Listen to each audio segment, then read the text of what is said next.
You've been driving for a while and you feel like you've hit a plateau and you're just not improving anymore. You've upgraded your hardware, but you're still not able to be as fast as you would like. Well, guess what? I did that too, okay? I'm as guilty as you are. And that's exactly why Racine and myself created what we call the advanced way to learn. By using the techniques that we're about to show you, we were able to win national championships, and we're now coaching real-life drivers and sim racers all across the globe. So let me tell you why you absolutely need this to improve your racing skills. On this platform, you'll go through 5 learning steps. The first one is going to be to watch video lessons so you can take in all that theory. The second step will be to answer quizzes. We've created some questions to test your knowledge. Next, you'll have to partake in challenges. Here, you'll have to prove to yourself that you can apply what you've learned. You'll go on track and you'll try to beat the instructor's lap times or sector times. Following the challenge, you'll be able to send your onboard replay so instructors and other community members can help you improve. And lastly, you can get involved in the community to meet some new teammates and learn from others. This platform is a back and forth discussion between us, the instructor, and you, the students. If you're serious about becoming the best driver out there, this is the advanced way to learn.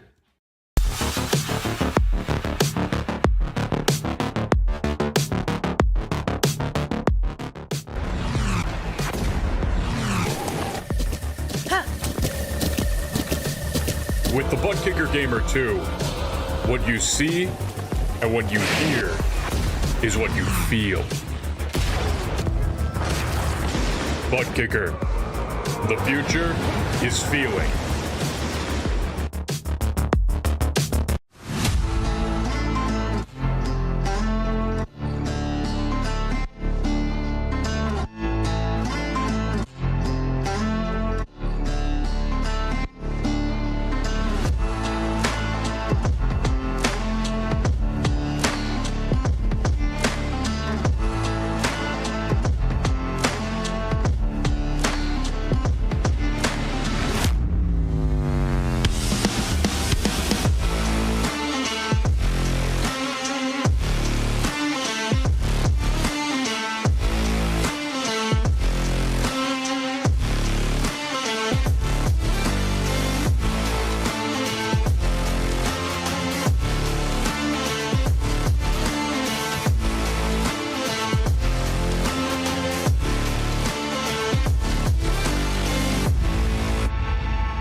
extremely challenging, I think, to get the job done tonight to get some good points.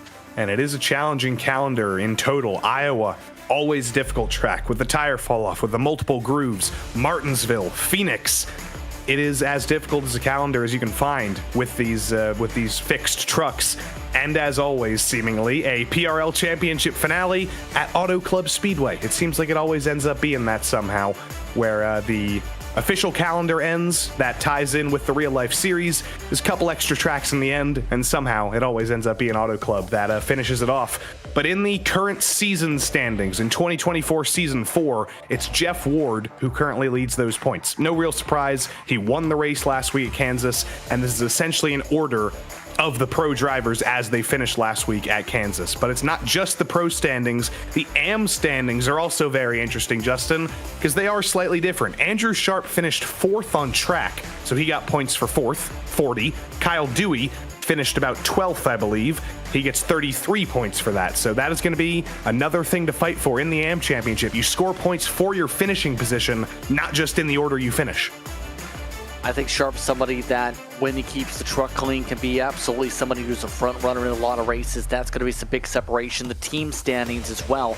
Wetback Racing, Overdrive, Battle Bus Racing. Expecting things to be intriguing when it comes to the team standings this season, when keeping an eye on things. Tabarasi Esports as well has added the drivers right. So it's going to be extremely competitive amongst those teams. I don't think there's one team that necessarily can run away with those standings. And it's not just those season standings we're talking about this year. There are also the playoff standings, as this is the last season of 2024. All of the previous results of the first 3 seasons of the year were combined, and all the drivers who qualified from those first 3 seasons fight for a playoff title as well this season. The Pro Division, essentially taken from the Grand National Series drivers in the first 3 seasons of the year. The AM Division, taken from the Truck Series drivers from the first 3 seasons of the year. And now, as you see on your screen, they're fighting for a second championship, and over the next 2 races at Talladega and Las Vegas, fighting to not get cut in this first round of eliminations. You don't want to be in the bottom 4 after Las Vegas next week, Justin. It's going to add a lot more pressure for tonight for these drivers in both divisions, keep in mind, because it's so unpredictable how this race can go. Las Vegas is a bit more predictable. Draft intensive, yes, but it's also a mile and a half. But with this track, anything can happen to the field. Anyone can win this race. Anybody can lock up top points. So this is the type of wild card round, so to speak, that really could be difficult now, knowing especially what can happen at both Vegas and especially tonight here at Dega. Qualifying is currently underway, but all year long, coverage of Precision Racing League action on RaceSpotTV will be brought to you by Advanced Sim Racing. Owned and operated by passionate sim racers, Advanced Sim Racing designs and builds the sturdiest and most durable aluminum profile racing simulation cockpits available in the market today. All PRL members get a 5% discount on ASR products using the Precision 5 coupon code. Racebox offers mid and high-end button boxes for sim racing enthusiasts, from the casual gamer up to the most meticulous sim racing driver. Competitively priced and carefully handcrafted, their button boxes are an enjoyable addition to any sim racing setup. Visit raceboxsimracing.com and also get a 5% discount, also using the Precision 5 coupon code. This coverage is also brought to you by The Butt Kicker. Butt Kicker products add incredible immersion and realism to every game. Feel every nuance and truly put yourself in the driver's seat with The Butt Kicker. Moradness is a performance lifestyle brand motivated by motorsport and founded by professional race car driver Daniel Morad. For more information, visit moradness.com.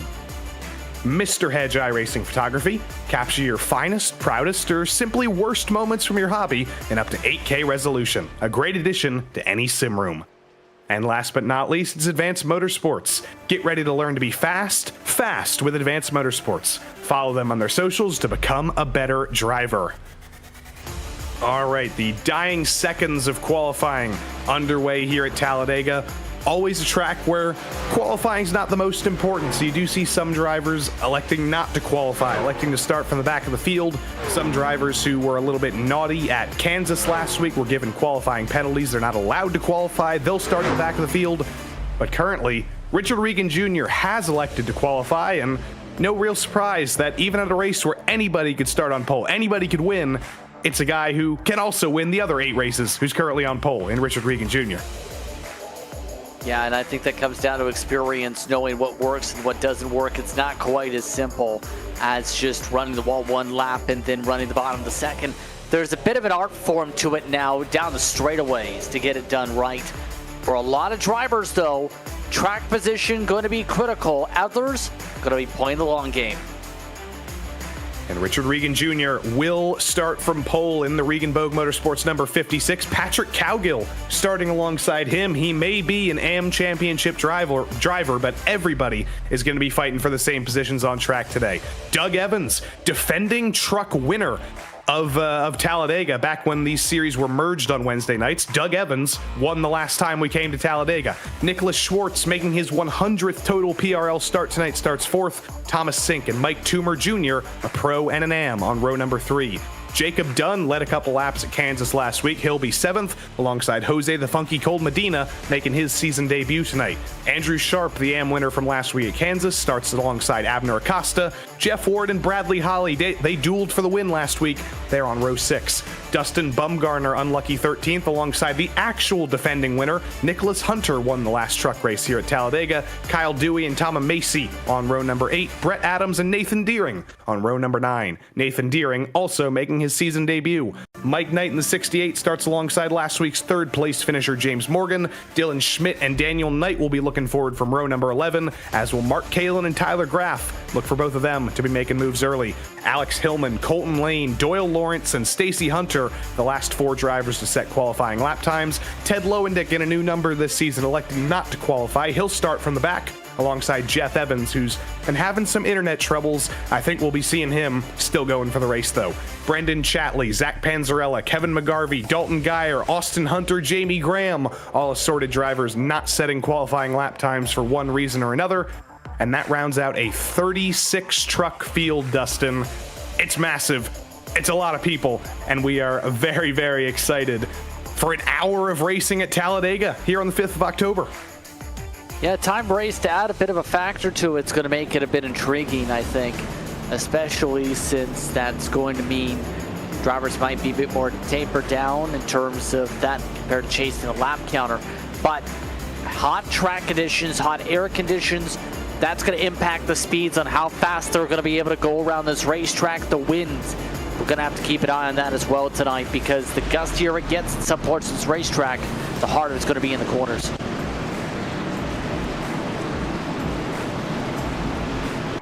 Packing them all up. The AM and Pro Championship, Justin, we're going to be talking about it all season long. It's 2 different championships, 2 different playoff championships as well.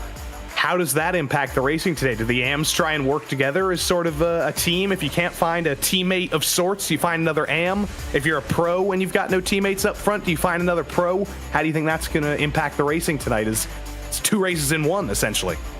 It's an intriguing question, because in most cases, you're going to work with your teammate, AM or pro regardless. As long as they're a teammate, you're likely going to be helping them get the best finish possible.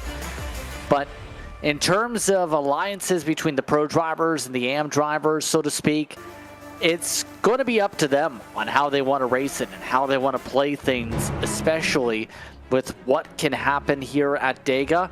I think for the most part, I think the goal is quite simple. Just make it to the end and then figure out the plan from there. It's going to be a pretty interesting first few laps to see. Do we see drivers be uber aggressive like an officials race, which has been the case in, say, C Fixed? Or do we see to be more tapered down where drivers save to get to the pit stop and then push after the pit stop? We're also thinking about some drivers impacted by the hurricane, some drivers not here this week as they deal with internet issues and power issues of the sorts. So for anybody affected by that, thinking about them as well. But we're ready to go racing at Talladega. Richard Regan Jr. in the number 56 takes control of the field, and in the most unpredictable race of the season, he's got 35 trucks hungry to knock him off that top spot. The green flag waves for the first time, and we are green at Talladega.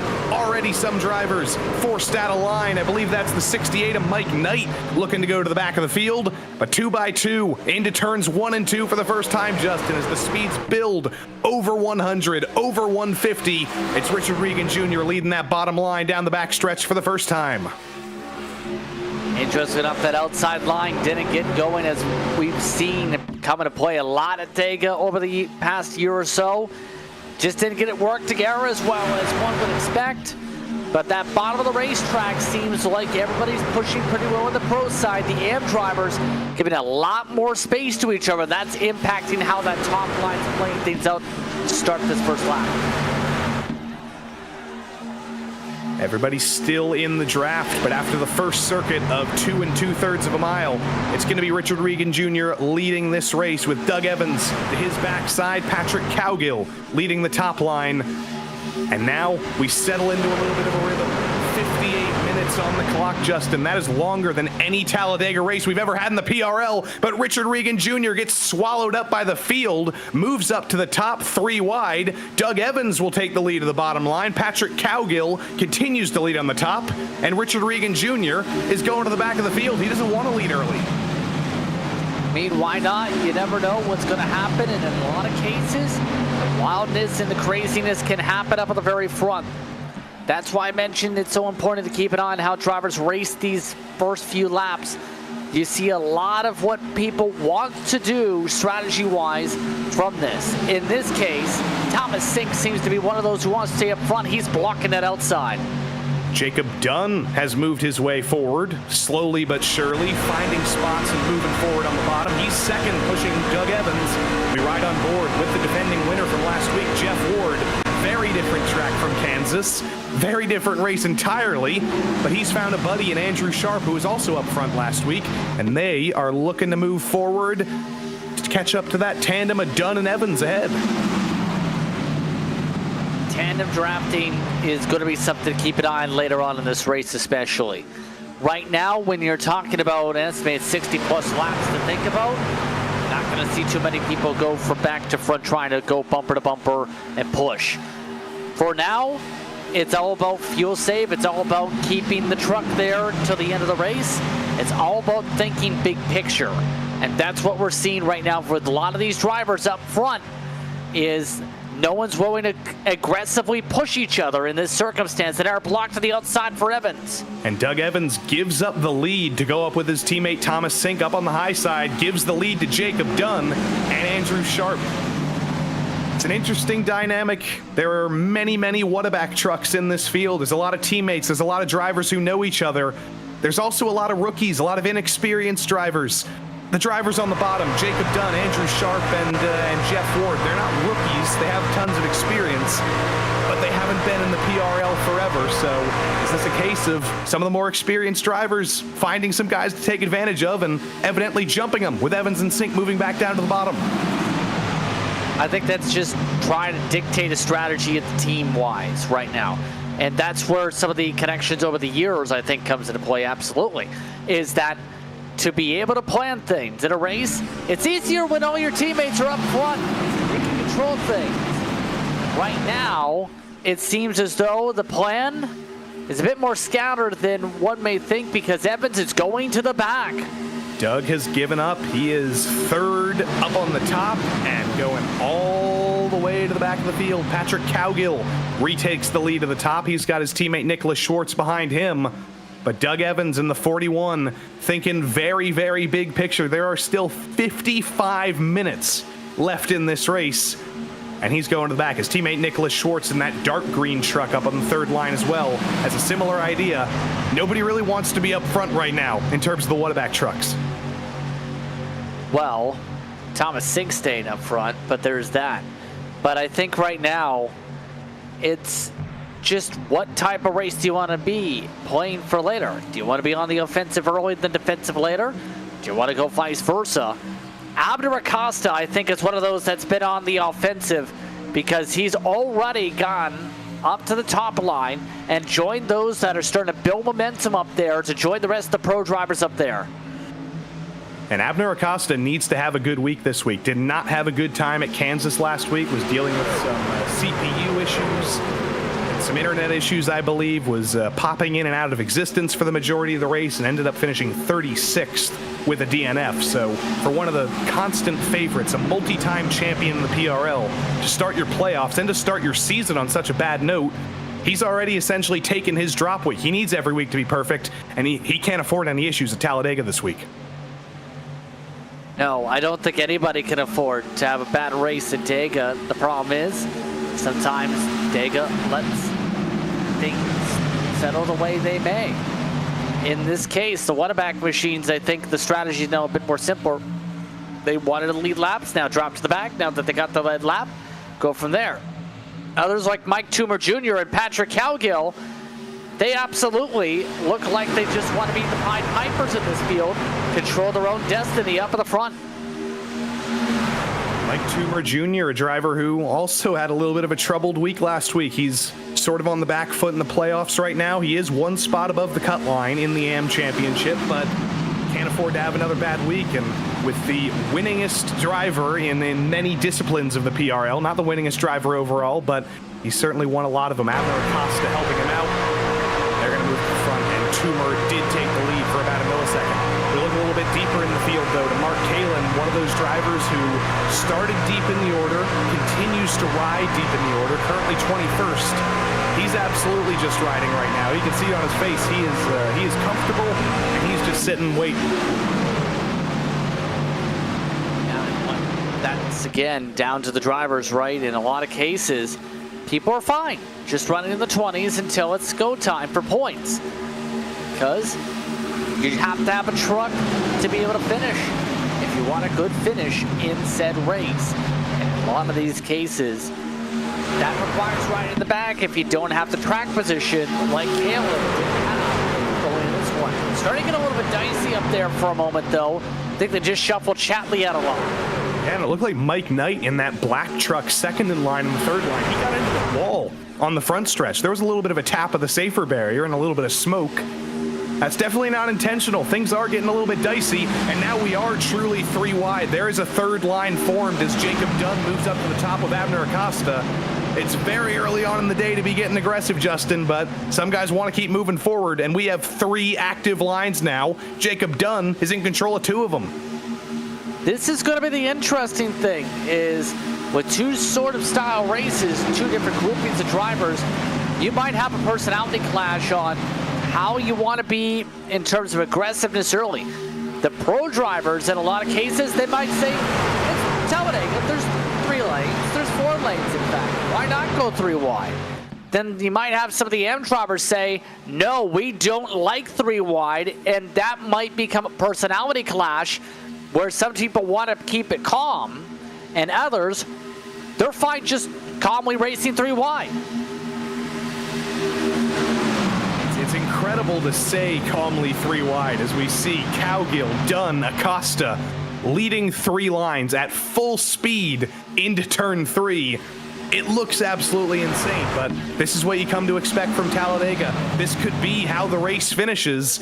You're getting a little bit of practice up front as they run to the line. I think Patrick Cowgill is going to lead this lap. But that could be how the finish looks at the finish of this race, Justin. It's happened before, where it has been 3 wide, even 4 wide across the line.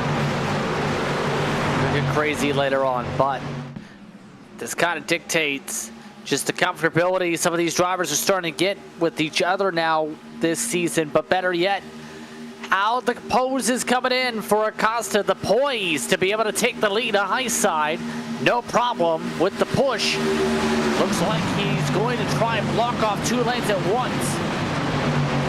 And Abner Acosta lost one of his records today. He was tied for most oval poles in the PRL. It was him, Bradley Holly, and Richard Regan Jr. all on 64. Richard Regan Jr. has taken first in that stat on his own now. 65 poles for him. Abner is now down to third technically, as there was a little bit of trouble through the tri-oval there. Kyle Dewey getting in a little bit of trouble on the apron. He saves it, continues on, stays in the draft. He was all sorts of loose, Justin. Others, though, like Bradley Holly, I think it's a concern where they're at right now. He is right now 27th. You see in the bottom corner.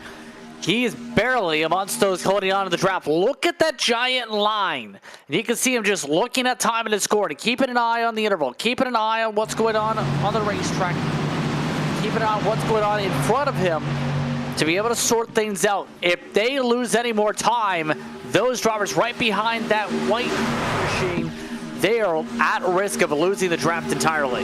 Yeah, I think they might be lucky that Kyle Dewey lost a little bit of time there. He's formed sort of a Jacob's ladder with him, then back to Tom Macy, and then back to Kevin McGarvey, who's leading that line down the bottom. There's a lot of Whataback drivers back there. There's a lot of teammates: McGarvey, Sink, Schwartz, Evans, Doug Evans as well, Bradley Holly, Colton Lane, Ted Lowendick. There's a lot of teammates back there. Teammates are only good if you can actually do something with them, and they are definitely in danger. But now, as we come down the backstretch again, I think it was right on the precipice, Justin. We were right to be scared, but they have closed that gap up again. Nobody has lost the draft. It's still 36 trucks, or now 35 trucks in draft range, as Tyler Graff has run into a little bit of trouble. He's down pit road, and here's what happened to him down the front stretch. That looks technical. Yeah, that looks sketchy in the heart of the pack, mind you, to be that slow in the 97.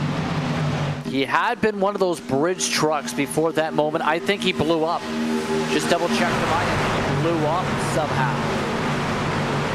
Here, Tyler Graff, a bad luck start to the season, was running excellently at Kansas before getting taken out by a Nicholas Hunter in midair. And unfortunately, at Talladega, something technical, bad shift, something or other ends with his day on pit road, trying to repair that engine in the next 48 minutes. Abner Acosta takes the lead of this race with Jacob Dunn behind him. You see the face of Patrick Cowgill, who was leading that bottom line. He's now been swallowed up, but doesn't look like he's too unhappy about that. He's not expending that much fuel anymore, and he might be happy now to have a couple of guys in front of him again. He's thinking right now, seems to be in his thinking mode, with it being 3 wide alongside him right now. There's not much you can do when you're on the bottom. When you're on the bottom like that, it basically puts you into the mercy of the pack. What happens above you, you can't really control it. And look who's coming, second in line on the middle line, on the second line, Nick Hunter, defending truck winner at Talladega, got his first win ever in the PRL at long last 2 seasons ago. And this is a little bit of a comeback race, Justin. In the week between last week's race and today, there's been a lot of excitement in Nicholas Hunter's life. He's had some surgeries. He's had some recovery time. He had to get his gallbladder removed, and now he's on a big comeback day today, thanks to the fine people at HCA Houston Healthcare Northwest Hospital. They put him back together, and he might be able to win today. Yeah, that would be a story. Go from the hospital to victory lane. But right now, he's got to be able to think, can I get myself clear to be able to move up? Richard Regan Jr., by the way, for those curious, 28th position, right behind Bradley Holly, just playing the long game as we touched upon, just letting it ride in the back of the VR.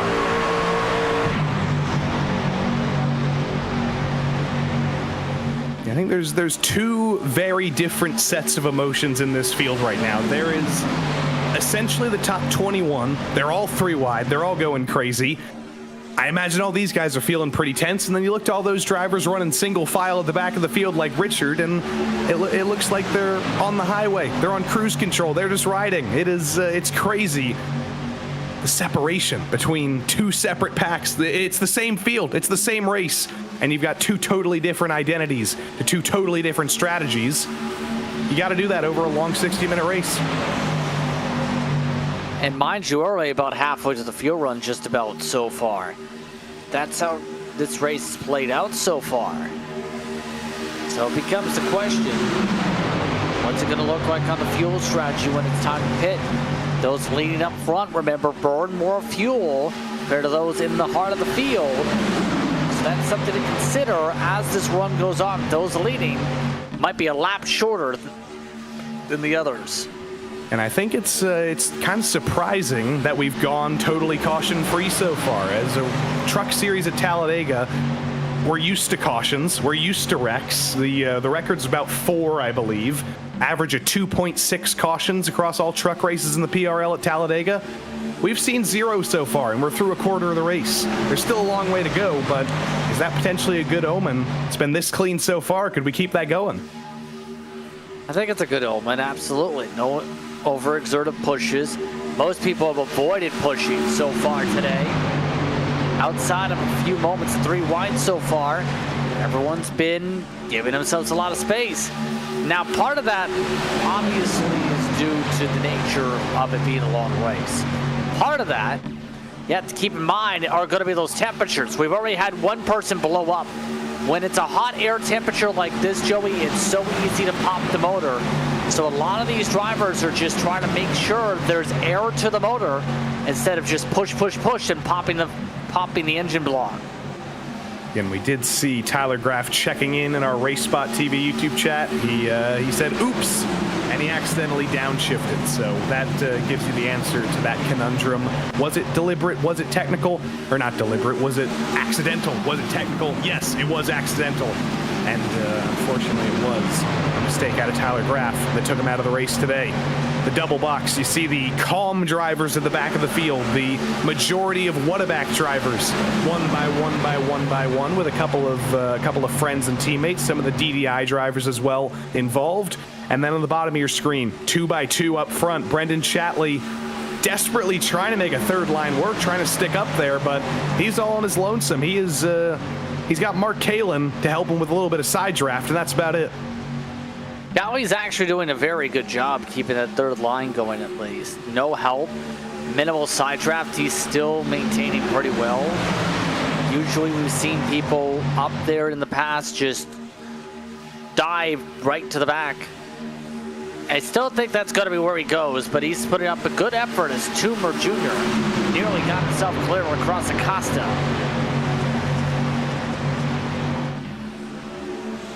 Mark Kalin, not with his teammates, although this season he is with his teammate. There's sort of an alliance, I would say, between the Whataback drivers and the Bluegrass Motorsports drivers, but Jeff Ward and Mark Kalin are on their own team this season. They are not Whataback drivers, they are Bluegrass Motorsports drivers, and unlike a lot of their teammates who are currently at the back of the field, Mark and Jeff riding in the top 10 right next to each other.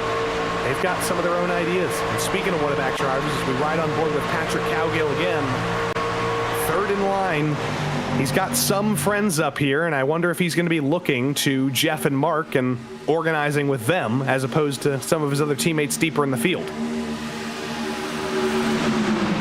That's an interesting point because you're obviously having communication with whoever your teammates are through the field, what they're doing and what they're planning. There's a bit of annoyance when you're separated out. When you are separated out, you know where you sync up and get back on the same strategy? The pit lane. So I don't think necessarily separation is a barrier. That top line, that middle line rather, moves for Toomer Jr. to get a lead lap. Stuff. That's an extra point. If you lead a lap, you get an extra point, and when every point matters in both the season-long championship and in the playoffs, Mike Toomer will take any of those he can get.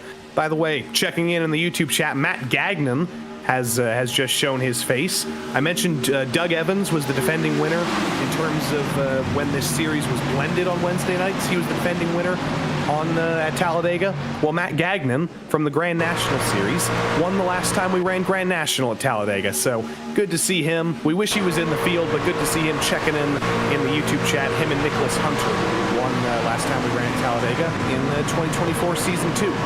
Good to round that out. And also, thinking of Philip Beaver, Dr. Beaver, unfortunately, is not here. Not because of anything bad. It's actually because of something good. He's on vacation with his family. They've all gone to Disney World instead of racing at Talladega. So the racing dentist, he might think Talladega's like pulling teeth. I think he's having a good time at Disney World this week. I mean, who doesn't want to go to Disney World? Almost him. He almost had to stay here and race. There was some COVID things going around and some colds and some infections, but everything did work out. They were all able to go. He didn't have to stay home and race Talladega, and the pack up front has fallen apart. They were 3 wide for the longest time, but Mike Toomer Jr. essentially leading a single file train now at the bottom as Abner Acosta goes up to the way top. He's going to the back of the field. Chatley's all alone now in the second line. Suddenly all that craziness we saw, Justin, it's all stratified out into single fileness. Interesting decision from Acosta, but for everybody else, I think that's the footsteps of pit stops coming up soon. Trying to sort each other out before they get to the pit stop window. Get to the bottom. You don't want to pit for the second line, mind you. And then just get ready for that land rush into the pit entry. Right now, I think most of the field at the same time kind of have the light bulb moment to decide to go to the bottom now rather than force it later. This might be an opportunity for someone like Chatley to take the lead for a bit and then get to the bottom for the peel down. And Brendan does have a little bit of a run here. It's going to be side by side at the line.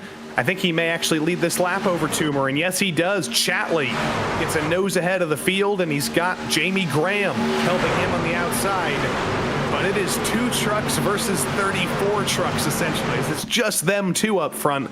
Nick Hunter, giving his friend and not quite teammate Mike Toomer Jr. a push to the front. It is essentially tandem drafting. They're side by side down the backstretch. Toomer with a nose ahead this time. Yeah, that's good teamwork. Just saying, let's go to the front. Let's keep this going. The truckers have done impressive offers. Themselves in the right spots here. There's a lot of half throttle starting to build up in some of these packs now to be able to save the fuel. Chatley taking the gap where he can see it. And poor old Jamie Graham has been left to dry up there on the top. I mean, Chatley did prove that when you're a solo truck up on the top, you can use the side draft to your advantage. You can stick with these guys, but you're going to be burning a lot of fuel, and he is not going to be in contention for the lead here. He's looking for an opportunity to get in. It's like when you're on the highway, Justin. He's begging Jacob Dunn to let him in, and there is just barely a truck length. Jamie Graham is able to slot in line, and the entire field now is single file on the bottom. It's all for plotting and planning for the pit stop. They're 26 laps in. They've got to be able to get themselves lined up like this so they can enter efficiently. Now, the question's going to be then, Joey, how do they play the entry in terms of aggressiveness? We've seen a lot of cases, the pack split apart, or better yet, incidents come into play because somebody's super aggressive on that entry. And speaking of Jamie Graham, by the way, this could be a big day for him. Currently below the cut line in the AM Division playoffs. Currently 14th in points after a troubled day at Kansas. Big day at Talladega. A win would lock him in.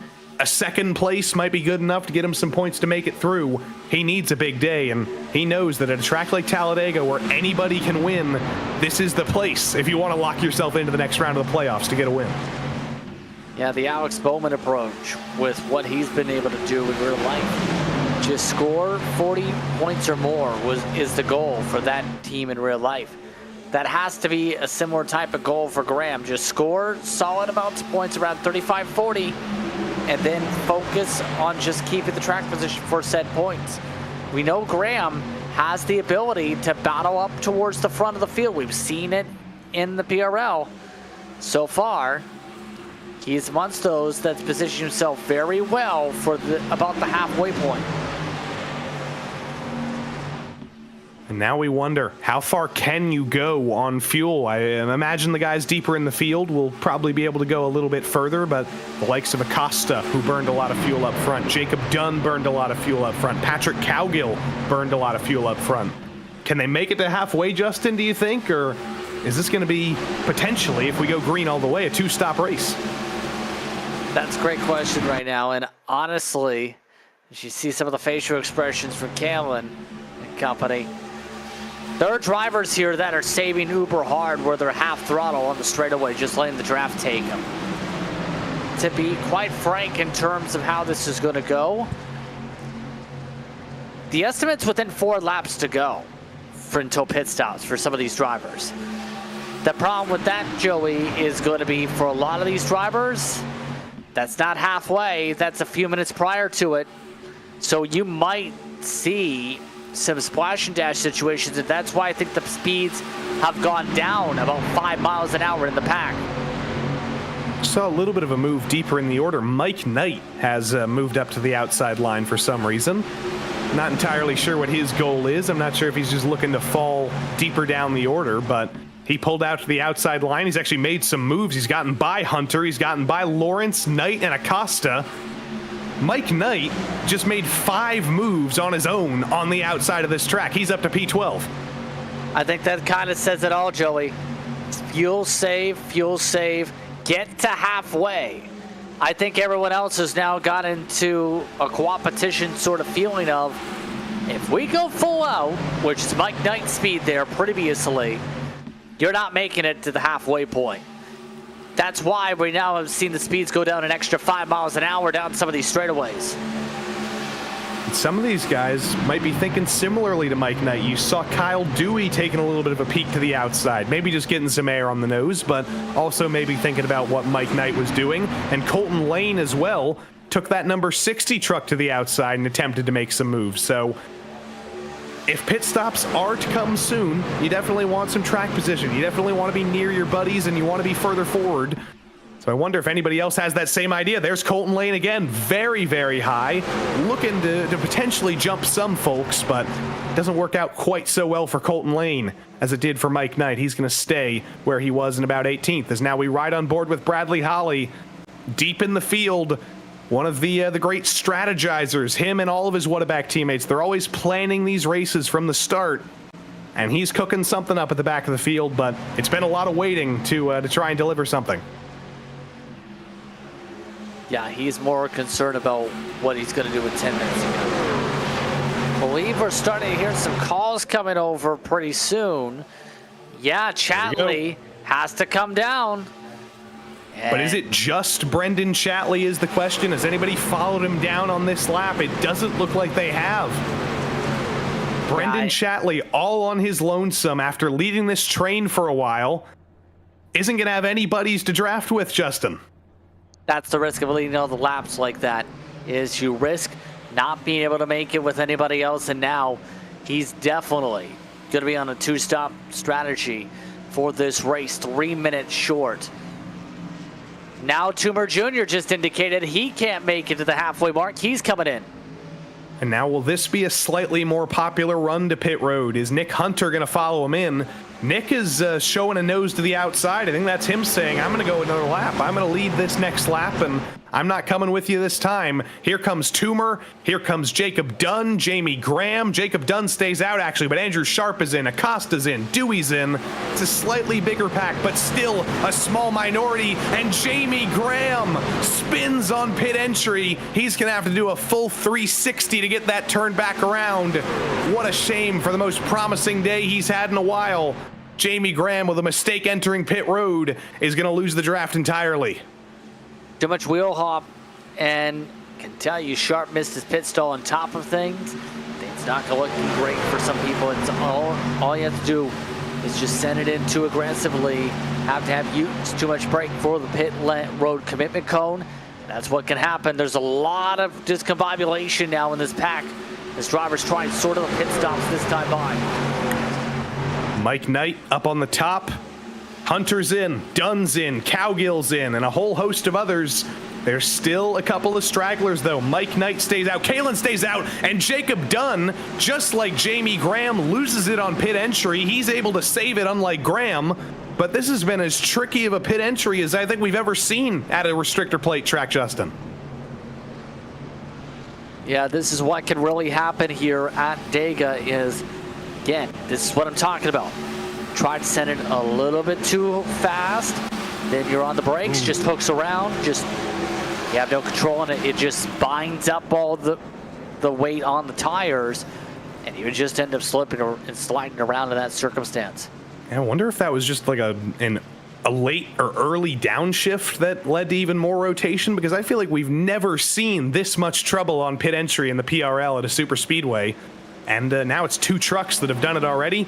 A couple others that have yet to pit might be the next to do it, as Kalen and Ward and Knight and Medina, the final stragglers, are all going to bring it down pit road. at about halfway. It's slightly under halfway, so there's still going to be some fuel that needs to be saved. But we're going to see the blend of 3 different pit times, 3 different pit strategies now as the final pack brings it down pit road. Yeah, it's more pit stop mistakes, it looks like, in that circumstance, and now this is going to be nervous time, I think, for the rest of the race. If anything, this might trend now to a very calm second half, because you're talking about a lot of people going to have to be save, and more saving if they want a true shot here. It's going to be a complicated rest of this race, especially for those who did not make it out of this pit party. And it's going to be an angry rest of the race for Jose the Funky Cold Medina. You saw him miss his box twice in 2 tries. He did eventually get the fuel in there, but he's going to be in danger of losing the draft. But here we go. Jeff Ward takes the lead of this race with Mike Knight behind him. The pack is coming, though, and Mike Knight ditches Ward to go up to the top. Ward goes to block him, and now here comes the train. Patrick Cowgill with a huge run of momentum. Daniel Knight on the bottom. Nicholas Hunter and Brett Adams swallow up Ward, swallow up Knight. They're going to the back, and Patrick Cowgill takes the lead. Yeah, but now it becomes the huge question, do you dare be the leader? We might see a lot of swapping for who's leading as this run goes on now. Because to be quite frank, Joey, knowing the margins, I don't want to be the leader. I don't think a lot of these people in this pack are going to want to be the leader. And this has really separated things out, mind you, because of how things played on the pit strategy. We're talking here 3 seconds for some of these drivers in the pack. Oh, Chatley up to the top. Cowgill up to the top as well. None of them want to lead. Daniel Knight is actually going to take the lead down in the bottom of the track. A little bit of a push from Hunter to Knight gets him a little bit loose. It's going to be an argument between these guys, Justin. Who wants to be the child who gets sacrificed and sent to the front? Is it going to be Toomer again? Are they going to let him lead? Doyle Lawrence is up front for the first time today. Is he going to be forced up front? That's a lot of questions, a lot of uncertainty. And sometimes uncertainty in packs like this can lead to trouble, can lead to incidents. Yeah, especially with people stepping on each other, so to speak, right? So Chatley might be one of the first candidates being the sacrificial lamb for a pack like this. Everybody else, they're going to be fighting that urge to want to lead. They're going to be just riding back at this mark. So there goes Chatley. But now it's the question, what do the others do? Lawrence now forced to be that leader of the outside group. And I have to give a lot of credit to Bradley Holly, Richard Regan Jr., and those guys who were about 3 seconds off the lead pack a couple of moments ago. They've actually been able to make up that gap. So Schwartz is still in the draft. Regan's still in the draft. Sink, Lane, Holly, Doug Evans, and a couple of others. They have not actually lost the draft. Ted Lowendick's still up here. Austin Hunter's still up here. It starts at about 20th with Kevin McGarvey, where they're in real danger. McGarvey and Macy, they're about 6 seconds off this lead pack. They need a caution to make that back up. But for everybody in the top 19, they're all still in contention. Yeah, this is going to be where I think for those in the other pack, some of those are on that strategy to be able to make it the rest of the way on gas. Aren't going to be so concerned. It's going to be a lot better, though, if you have the best of both worlds. Furthest along in the run, like Richard Regan Jr. in this circumstance, and then the ability to save. I think drivers like Regan Jr. might be in prime positions here for later in this race if they just stay in the line and remain patient. At the top of your screen is the second pack. That is from 20th downwards. Tom Macy leads that pack. Goes all the way back to 33rd. The bottom of your screen is the fight for the lead. Brendan Chatley currently leading. Richard Regan Jr., your pole sitter behind him. Look at Doyle Lawrence, though, up on the top. He's got a familiar face, and Doug Evans behind him. Not a teammate, but a driver he's raced with before.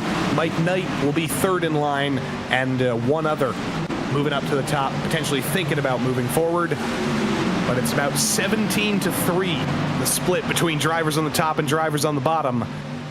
I don't think you're going to be able to save as much fuel when you're third in line compared to about 15th in line on the bottom. Yeah, 15th in line. You're basically half throttle in a lot of circumstances. Up front, when it's spread like it is, you're near full throttle. A lot of these drivers are at least fighting the urge to go full throttle. Looking at that top screen though, that pack that's getting a little bit feisty is still managing to knock time down. They knocked a second off some of those drivers to close that gap. They're running 187 in the corners compared to 180 in the pack for those saving. There was actually 2 seconds on the last lap, so these two packs are going to merge. Unfortunately, it is because the lead pack has been saving fuel. The second pack is going all out, but the packs have now merged, Justin. So if we do get a caution, they can come down and get fuel in that truck. So it's a risk to come down that hard on the throttle and waste all that fuel to bring down the gap, but it gets them in contention for the win. They would have been in contention for 20th otherwise, so was that a necessary risk that everybody from 20th on had to take? Yeah, that is a good question. I think it's a big risk of going as fast like that. You want to be in the lead pack, obviously, Joey, but you also need to be able to make sure you make it to the end on gas, because a lot of these drivers, we already know, are going to be forced in a spot where they might have to think about a splash and dash if it stays green. Keep in mind, this also where mistakes come into play because other packs are overlapping. Those who were pushing are not backing off. They're going for the lead. This is craziness. Jamie Graham. Remember him, Justin? Remember his spin on pit road entry? Doesn't matter. He's made it forward. He's in the wall, though, on the front stretch as he gets into the back. And we mentioned the possibility of a caution-free race. That is not going to happen as Brett Adams is broadside across the front stretch. The caution finally flies. All those drivers who were begging for a caution, they finally got it as the front pack comes together. And that's usually where a lot of cautions can happen. Different strategies of packs overlapping at the same time. Well, they overlapped in a big way, and now there goes the fuel strategy, just like that.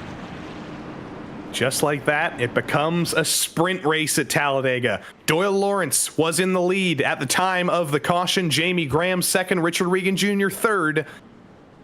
But wow, it was such a clean race before that. It was going so well, but it's Talladega. Sometimes the pressure rises and it just gets to a point where something's kind of forced to happen. It's like the eruption of a volcano. Here's what happened on the front stretch, 4 wide, and just a couple of others involved. Yeah, it got very ugly there very quickly. Dalton Geyer, I think, got the worst of it there. Jack-up effect got turned around into the heart of the field. At that point, becomes a ping pong ball into the heart of the field. A lot of people getting collected there. And unfortunately for Dalton Geyer, a record at Talladega that has not been so kind to him. Average incidents highest in the field at Talladega. Unfortunately, that's going to tick forward as he was involved in this most recent caution. Who's going to come down pit road this time? A couple. Jamie Graham's down. Richard Regan Jr.'s down. You'll see the pit stops at the bottom of your screen, but here's the caution again at the top, Justin. Adams just chose middle and unfortunately chose wrong. You can't really predict what's going to end up happening in that situation with someone like that. We've seen shoot up top from the bottom to the top like Geyer. Unfortunately, just no place to go. I'd say, though, for Talladega, that was a surprisingly calm and isolated caution. Only a couple of trucks involved, only a couple of drivers with big damage. Brett Adams is down pit road getting damage repaired already. Stacey Hunter as well. Other than that, I'm sure Dalton Geyer will get some repairs. Jamie Graham got into the wall as well, but it'll be fairly isolated in that respect. The majority of the field did end up bringing it down pit road under this caution. Only the top 10 stayed out, from Doyle Lawrence to Ted Lowendick. Everybody else came down to take a little bit of fuel, a little bit of tire, or a little bit of damage repair in the case of some drivers. Yeah, a lot of drivers, actually, I think, are in the damage repair club, including some of your front runners with how heavy some of those hits to the wall were.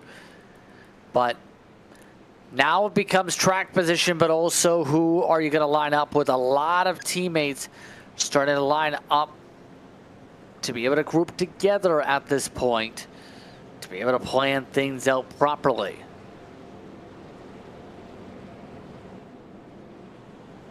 Some underdogs have made their way forward into the top 5. Alex Hillman Haven't talked much about him all day. He spent the majority of the first stint just kind of hanging on to the back of the pack, staying in the draft, saving his stuff, and he's stayed out of trouble. He's made his way into the top 10. And look who's in 5th as well, Jose the Funky Cole Medina. We saw him, unfortunately, missing his stall, backing up and missing it again. He's up into the top 5. As now we ride on board with Patrick Cowgill. This was his view of the caution. Unfortunately, or that's Brett Adams rather, his view of the caution. Unfortunately, he was literally inside the caution from that perspective. Yeah, by that point, just dragged him into the wall. Hard contact, hard hits. Now they have to plan things forward, a lot of these teams. You're talking about less than about 17 minutes on the clock, give or take, by the time we get back going here.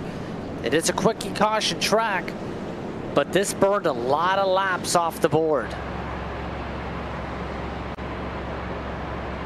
Zach Panzarella, a big name as well, in 2nd. He was another one of those drivers who was in the back of the pack early on, was saving fuel, was hanging out with his other Team DDI teammates, Daily Drivers teammates, and he's moved his way all the way to the front. He's got Dylan Schmidt with him. He's got Alex Hill with him.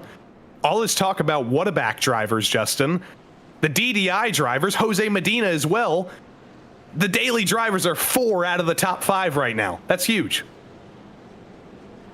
Very big for how they've been able to play this race. Very big. And now that's going to make things near perfect for them to plan out their strategy the rest of the way. Because now you have everybody grouped together on the radio. You can all just stay in a line and work together. They might be able to dictate the pace of this main pack.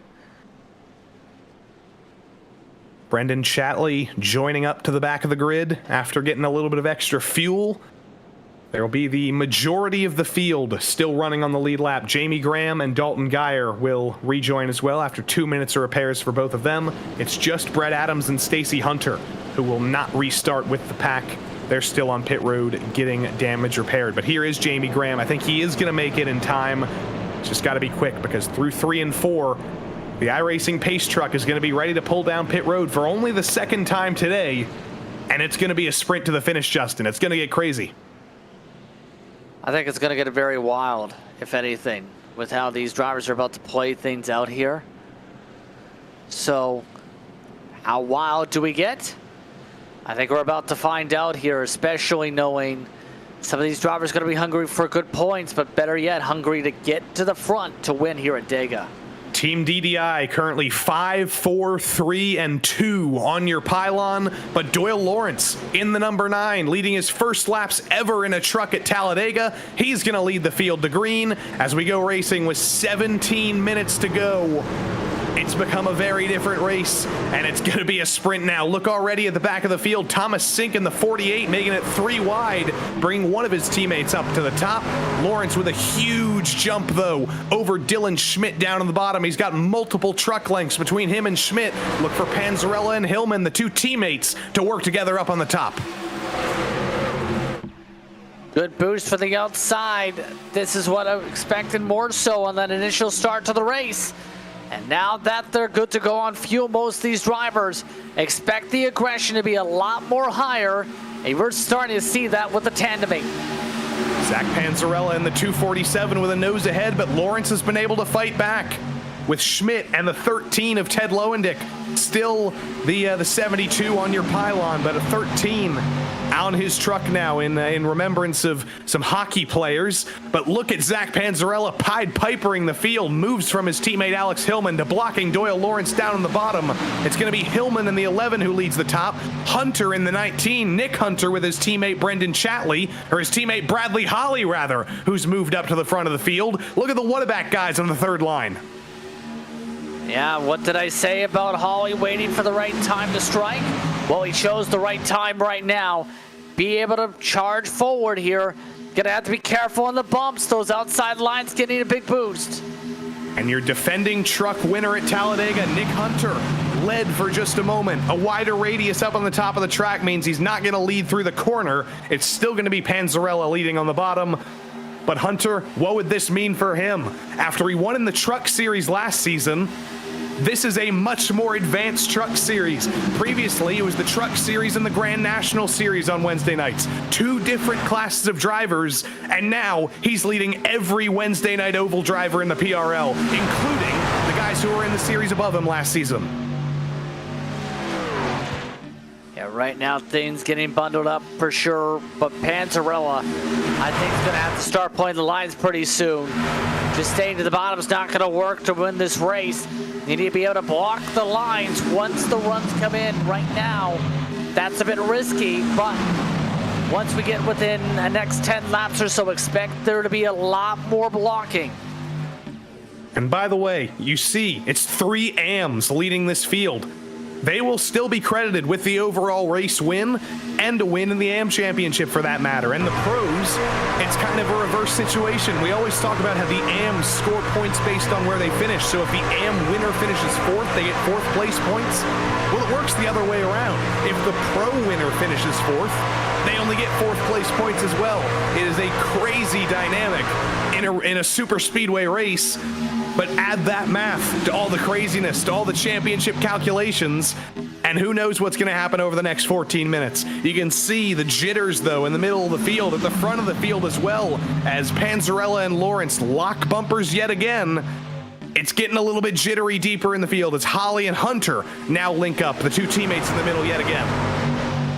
If you want a race where an AM driver can come away with the win, this is the type of race where it's going to probably happen in this series. It's the unpredictability. 3 wide, about 7-8 rows deep. Nobody move a muscle.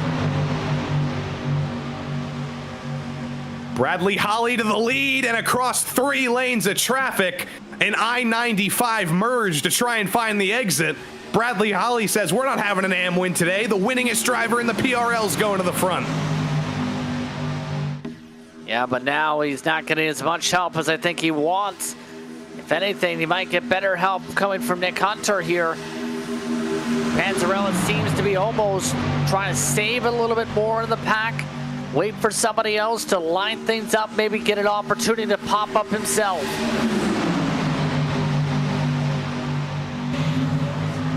And this, once again, could be what the finish looks like. We've seen 3 and 4 wide finishes at Talladega. If this was the race finish, Nick Hunter would have just won by a couple thousandths. So this is good practice. Can you win on the 3rd line? Can you win in the middle line? Can you win on the bottom? All these guys are racing right now like this is the final lap. Yeah, this is not something I think that's going to be sustainable for 12 minutes straight. Especially since everybody in the field, we're talking 32 drivers are amongst this 3 wide. Something's going to have to give here. A few of these drivers are getting squirmy. You saw the 2 Tabula Rasa drivers at the back of the field as well. Jacob Dunn and his teammate James Morgan. They're looking for a way forward, but there might not be a way forward. It's now 4 wide up front as Alex Hillman in the 11 gets swallowed up. Richard Regan Jr. gets to the back bumper of Nick Hunter, and into turn 1, it is 4 wide at Talladega. That was one of the drivers I noticed who was getting squirmy. Hillman opened the door, and a lot of people are just going to jump through that door if you open it. Big blocks to the high side. Daniel Knight making himself known in the middle line. He was leading the 3rd line for the longest time. He's been able to take a step down, but Holly on the bottom now has Panzarella behind him and Doyle Lawrence. Look at Mark Kalin, 3rd in line up on the top. That number 62, so strong on these super speedways. Could this finally be the day that Mark Kalin gets an elusive super speedway win? I'm not quite sure. It could go any direction with how this is going, but Regan Jr. seems to be plotting things well up top. No place to dive down quite yet, though, because he's getting pushed all around. No pushes in the corners. Some smart plays so far for these drivers, though.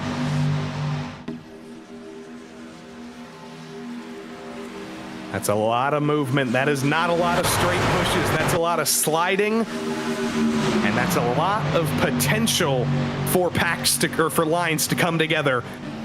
Panzarella moving up just a little bit, trying to get some air on the nose. Door to door between Richard Regan Jr. and Nick Hunter. There was space given for a little while, Justin, but these lines are starting to merge. They're starting to go from parallel lines to intersecting lines at times.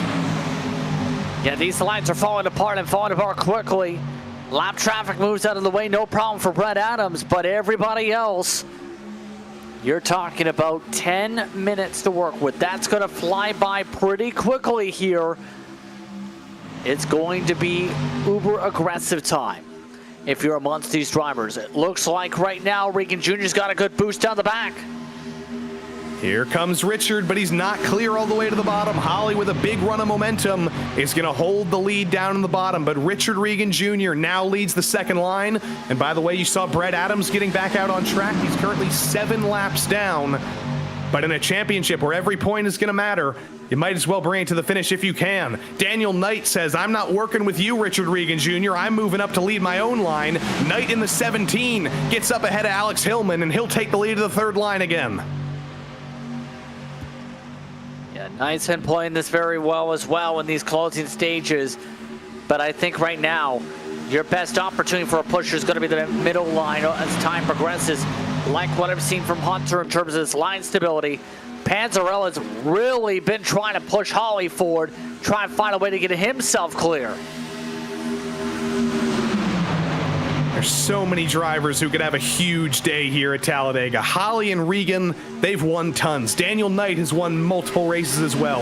Nick Hunter could be going for his second win. Look at Tama Macy, third in line in the middle now. Could he finally pull off his first win in the PRL in the most spectacular style? Dylan Schmidt in a little bit of trouble on the front stretch. Ends up below the yellow line. He's able to get back up. Ted Lowendick gives him a little bit of margin. But that was a big bobble. That was a big save. And Nick Hunter takes advantage. He moves to the bottom and lets Tama Macy take the lead of that middle line. Nerve-wracking moments yet again, but Richard Regan Jr. going to be able to just work his way back to the bumper of Lawrence, try and push him ahead with 8 minutes to work with. Now you see that tandem draft really coming to play. He pushed the 9 out of the way. Getting aggressive, punches are starting to be thrown as two of the GOATs of the PRL lead this field. Look at the movement to the bottom of the track between all 3 lines. Dylan Schmidt having a little bit of connection trouble adds a little bit of spice to the pot as well. 7.5 minutes to go at the line. If we do get a caution late in the race, it's going to happen soon, or else we risk ending this race under yellow. But we hope for a green flag finish, or we hope for an incident very quickly to bring that caution out. Yeah, this is, again, don't move a muscle. One big bobble that can happen so many times, you can easily turn somebody around. Nobody willing to take it 4 wide. That 4 wide, I think, might be the disaster for the field. So, how are you going to get it done, though? I still think the middle line's the best way to do it right now with this type of racing, with how it's played out, to be able to side draft your way back, be able to pull somebody back, get a run from the middle line, get the benefits of the corners while getting the benefits of the straightaway. And remember, there's still some drivers in this pack who might be in danger of making it to the end on fuel. There were some drivers who didn't bring it down pit road under that last caution. Zach Panzarella is one of them, Tama Macy, Doyle Lawrence, Dylan Schmidt, Ted Lowendick. They can probably make it to the end with that caution. They've been running in the pack here, but it's still a danger. With 6.5 minutes to go, there might be some guys who can't afford to go to the front. They might need to still save some fuel. I think the caution helps a lot because of it being time instead of on laps, to be able to think about the fuel equation. But I think right now what the focus is get to the front if you want good points. Here's the problem: if you didn't have track position early on in this run, well, it's going to be very difficult to get it unless you're uber aggressive like we're starting to see. They're 4 wide for a moment. Jamie Graham trying to find a way through. That was Daniel Knight, who was the sandwich in the 4 wide, or the meat in the 4 wide sandwich. He was able to find a spot in line behind Doyle Lawrence up on the top. And your new leader on the top line is Mike Knight. Welcome back, Mike Knight.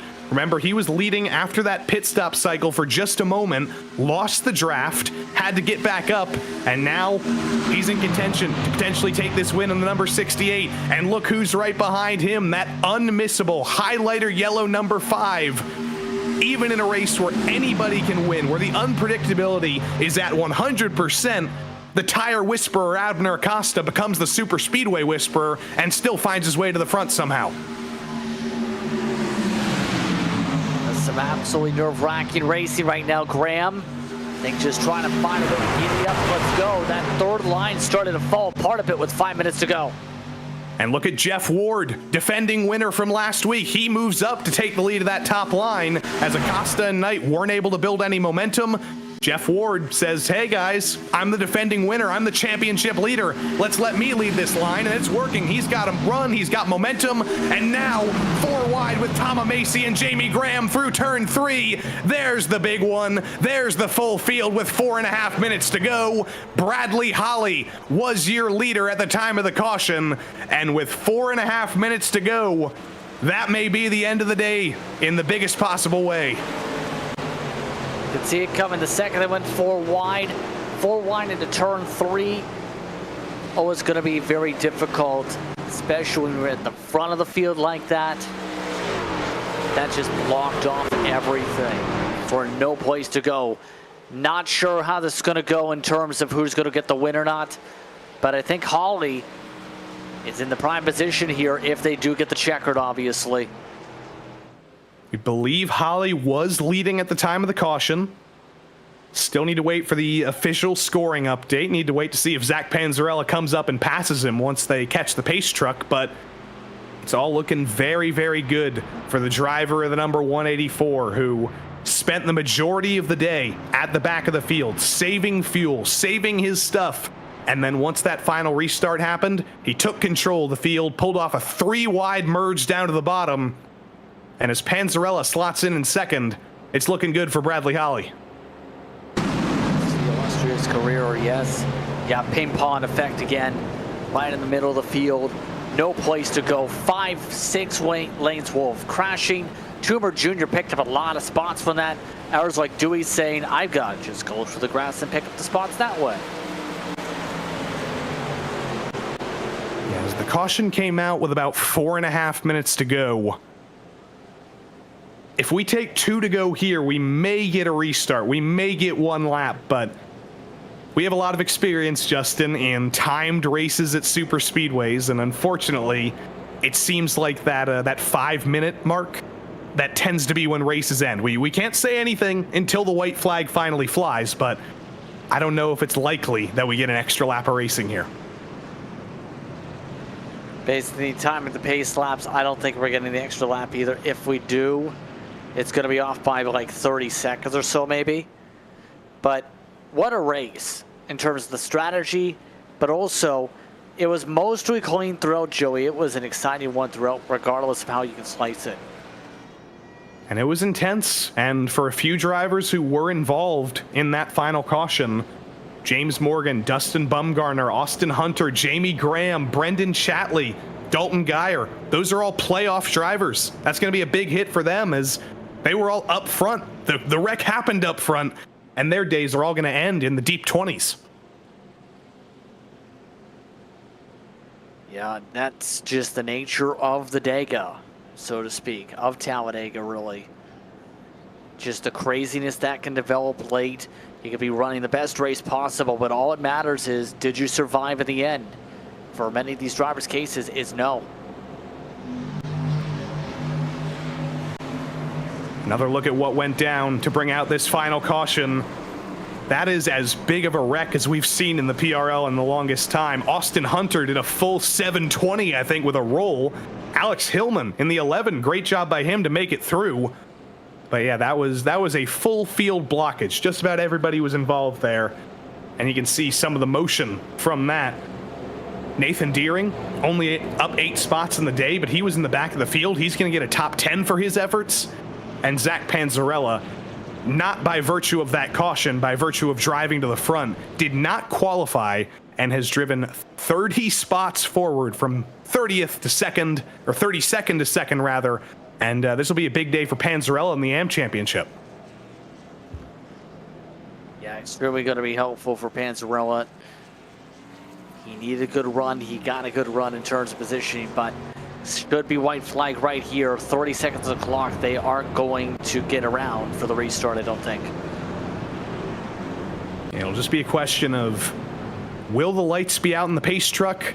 They are, but we are not being ordered to go double file. So once that clock ticks to 0, I do believe Barney the flagman will take the checkered flag out of its holster, and Bradley Holly will be credited with his 106th win on an oval in the PRL. He's the only one in triple digits, and somehow he keeps managing to add them up. Yeah, he's just that dominant, I think. He's just that efficient. He's that strong of a race driver. They've extended the caution, interestingly enough. It is final lap trigger regardless here, Joey. Yeah, just to make sure there's no trouble with the scoring, as there often is when these races end under caution. So it will not be the most picturesque photo for social media for Bradley Holly. He is going to finish this race under caution behind the pace truck, but he won this race, Justin. He won this race on track with those big moves. This was not lucky. This was not him making it through a wreck. This was him leading at the time of the wreck. And frankly, that's the best way to avoid being caught in the big one. Be in front of it. And now, it's just about tying the knot, or rather tying the bow, so to speak, on the race. Quite simply, it came down to being in the right place, right time tonight, Joey. And in the end, Bradley Holly was right place, right time. Same for Panzarella. Same for Regan Jr., some of your heavy hitters. Right places, right times. And I've said the word unpredictability so many times tonight, because this is Talladega. This is a place where drivers who you don't necessarily think about winning any other week do find ways to make their way to the front, do find ways to win. But at times that randomness kind of cycles around, and you get drivers like Bradley Holly, Richard Regan Jr., Abner Acosta, who are fighting for wins week in and week out, and they still find ways to make it to the front at Talladega, and they find ways to either finish in the top 10 or, in Bradley Holly's case, get a win. His last win at Talladega was actually over 5 years ago, but Bradley Holly returns to victory lane and wins in a truck at Talladega, wins for the 106th time in the PRL. It's a big win for Brad, his second at Talladega. Yeah, nicely done again by Holly to close this one out.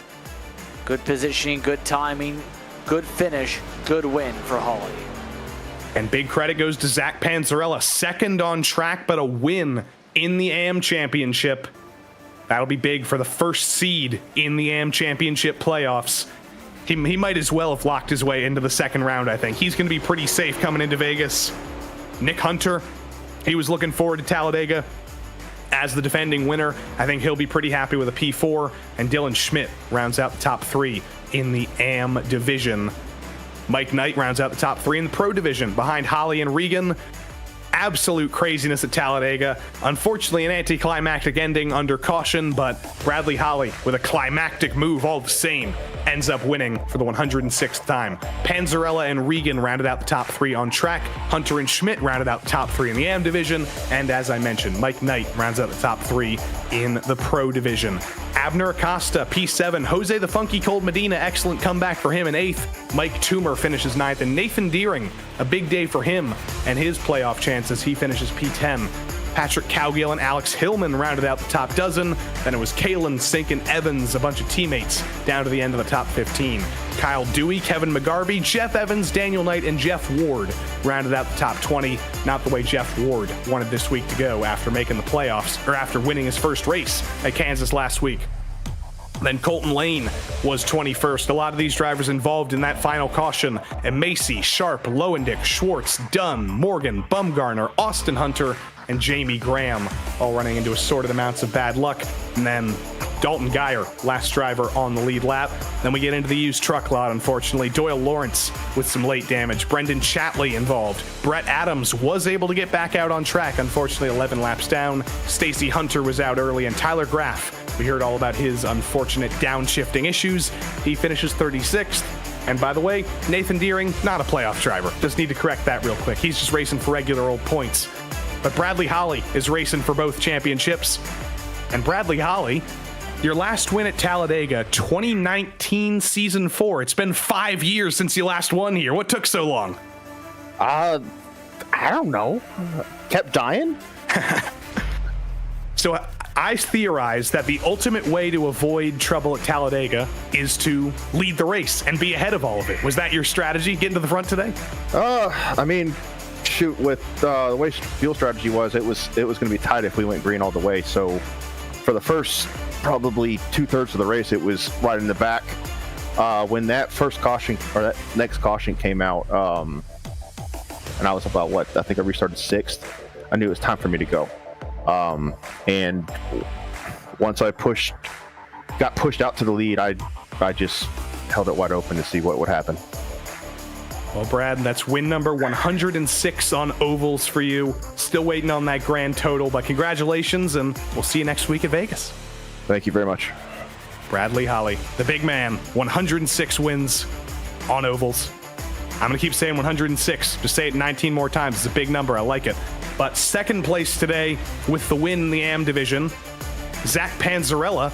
I'm sure you were wishing you were a couple of inches ahead at the time of the caution, but P2 at Talladega, the AM win. Does that still feel good after a long day here? Oh, yeah. I will definitely take that. I feel awesome. Obviously, yeah. I mean, beating Bradley Holly would have been amazing, but he was such an easy dude to push, and we were lined up so well, and I was able to really, I feel like, control the field with him to where, like, I didn't know when I was going to make the move or if I was going to make the move. Him and Richard were racing each other so hard to where I felt like maybe my window would open up, but I was trying to focus a lot on that AM win as well. I think I kind of threw it away last week when I self-spun, and I was in position to win the AM race there as well. So I just really wanted to minimize my mistakes in this one, and man, I'll take it. I will tell you, mentally, this does feel just like a win in the previous 2 seasons. I feel amazing right now. Now we've got the super speedway of the season out of the way. Vegas next week. Are you feeling confident in the final cutoff round of the playoffs and just in general at Vegas? Yeah, I think we may have cut off this one, actually. I think our first round might be 2 races, but if that is a cutoff, I mean, I got that's win you're in for the Ambi Boys, so I'm happy with that. Either way, if that's our opening race, I feel good about Vegas. That's a relatively easy track. I think you're going to see potentially even more mayhem at that track next week than you saw tonight at Dega. That first half of the race was really organized and lots of give and take, and I was surprised with it, but yeah, obviously got crazy at the end, and I can definitely foresee that happening again with these field sizes. There's so many guys out here, and all of them are fast, so it definitely brings a whole new element to these races than it did the past couple seasons. But yeah, I think it's gonna be a fun one. I'll probably be trying to control my destiny the best I can that one again, and maybe buy my time and decide when I want to strike. Well, Zach, congrats on the AM win, and we'll see you next week. Thank you, guys. I want to shout out real quick just my whole team, Daily Drivers Inc. It was awesome working with a group of 6 of us today. Dylan, Dalton, Jose, Tom, Alex, all you guys. I just can't appreciate you guys enough, or I can't explain how much I appreciate you guys and how much fun we had. And that pit strategy that ultimately won me today's race in the M class was all because of Dalton Geyer. So massive thank you to him and for being the leader when it comes to our strategy. And thank you to PRL, thank you to RaceSpot, and thank you to everybody watching, my friends and family, and my fiance. Love you all, and thank you guys. Stoked right now. Awesome race. Shout out Dalton Geyer. Shout out Zach Panzarella as well. Coming home P2 with the AM win. Coming home in 3rd on the track, but 2nd in the pro standings. Richard Regan Jr. is with Justin. Richard, you played things pretty well at the very end. Talk us through that plan through the field as you tried to settle yourself as one of the top 3 drivers up at the closing stages. Talk us through that plan where you got 2nd here in pro tonight. Yeah, just want to apologize off the rip. I'm a little sick, so. But yeah, no, we got the pole tonight, and you know, there's a lot of unknowns going into the race with 2 divisions emerging, the pro and am. So I just wanted to honestly come away with the top 10 tonight. So that's why I dropped to the back at the beginning, and then I was working with Brad, Jeff, Doug. We were all saving fuel together, pitting together. Nathan was working with us. Abner was somewhat working with us. So we just had a good game plan, and you know, once we came off pit road, you know, we knew that that other pack was going to be about a lap short, so they were going to have to save a lot if we stayed green. So they started lifting a lot. So I was like, well, I might as well take this time to get to the lead if I can. So try to get out front and stay out front. It's really tough running the middle because the side draft on both sides. So was just listening to Reese. Reese did a great job spotting for me tonight, giving me all the information I needed about every lane, everyone on the track when I needed it. Just trying to keep momentum going and try to stick there with Brad. And overall, what was the stress level like in the pack overall once you got to those final stages? 3 wide, that many rows deep, was pretty wild to see. Yeah, I mean, honestly, I wasn't really stressed at all. We were 4 wide here and there, and everyone that I raced with tonight, they all did a really good job holding their line. There was just the only reason why we wrecked was because, you know, slightly bad push or timed block, slightly bad time block. But like overall, like the racing was awesome tonight. I'm proud of everybody in the series for being able to hold the line good and race nice, hard, tight racing all night. So it wasn't really too stressful. It was just, like I said, trying to keep track of momentum and do what's best for me to stay out front. So the next race is at Vegas. Your thoughts on Las Vegas? Yeah, it's Vegas is Vegas in the truck. It's a night race, so we're probably going to be going pretty quick around there. It's not going to be much tire fall off, so it'll be somewhat pack style racing for a while. Maybe like 25 laps into the run, people start to spread out, but hopefully it stays green and we can pick up a win next week. Any show that you'd like to give before we let you go? Yeah, absolutely. So October is Breast Cancer Awareness Month, so shout out to Susan G. Komen, Race for the Cure. State Analyzer, Mission 22, Jay-Z Photography, Indianas and Paints. Reese, can't thank Reese enough for tonight for all the work he did spotting for me. He did awesome. Everybody at Regenboog Motorsports, Nathan, me and him worked good tonight. Brad, like I said, Brad, Jeff, Doug Evans, we all worked good together. Everybody at PRL and you guys at RaceSpot. Once again, congratulations on the run here tonight, Richard. Thank you. Richard Regan, your second in pro on those running up front here tonight. We also have Nick Hunter standing on by. Nick, some intense racing. What was it like from your viewpoint? Oh, it's a completely different story from what I was hearing from the back of the field. It was interesting seeing the different putts that were happening. There was a few squirrely moments that had me hold my breath, but I'm actually real proud of these guys at keeping the cautions to a minimum tonight. What was going through your mind trying to plan for this race, especially knowing the fuel strategy was going to be oh so tight if it stayed green? With this new time limit, it is definitely different, considering trucks are used to running at 45 minutes, and so now we're running at a full hour. But luckily, it's Talladega. You can pretty much run it down to fumes and just, you know, hope you have a buddy to help you get back up to speed.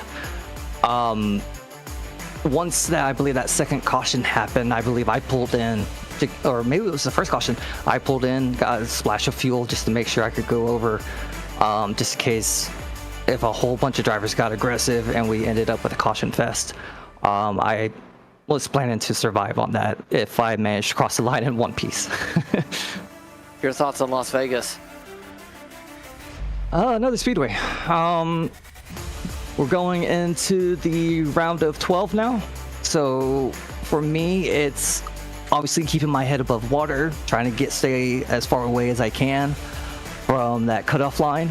Kansas could have gone a lot better for me, but with the points I'm leaving with tonight, I'm optimistic overall. But since we're going into this new round here, I plan on just keeping my head down, keeping my nose clean, and crossing that line in one piece. Anyone want to give a shout out to before we let you go here? Oh, naturally, my wife. I've had health conditions for these past couple of weeks, and she's been there by my side, helping me out. And so I definitely wouldn't be here tonight or participating if it wasn't for her being by my side. I want to thank you guys. Put on a great show. PRL, RaceSpot, who else? Advanced Sim Racing. Events and Rain Sports, Motorsports, Radness, everybody that helps the PRL. I want to thank everybody. And naturally, the guys at Waterback, my friends who are technically family as well. And just everybody for participating tonight. It was a nice big field, and like I said, I'm real proud of these guys at keeping the cautions at a minimum. Once again, congratulations on the solid run here tonight. Hey, thank you, Justin. Nicholas Hunter, solid run to close things out here tonight, Joey. And closing out round one of the playoffs, actually. This was the cutoff race. We can't tell you who was cut. We can't tell you anything about it because points are still being tabulated. But just know that when we get to Las Vegas next week, same time, same place, there will be 4 less drivers in the playoffs, and the round of 12 will begin for both the Pro Series and the AM Series. So we're very excited for that. We're excited to go to the Las Vegas Motor Speedway, always a very exciting track for these trucks. And we're excited to tell you there's more PRL action tomorrow, Thursday night, GTP and GT3 here on RaceSpotTV. It'll be a great time, but we hope you'll join us then. We hope you'll join us next week. Until we see you next time, I've been Joey Tebben. Justin Prince has been Justin Prince. Our producer has been Ramiro Agustin Cisneros. Until we see you next time, so long.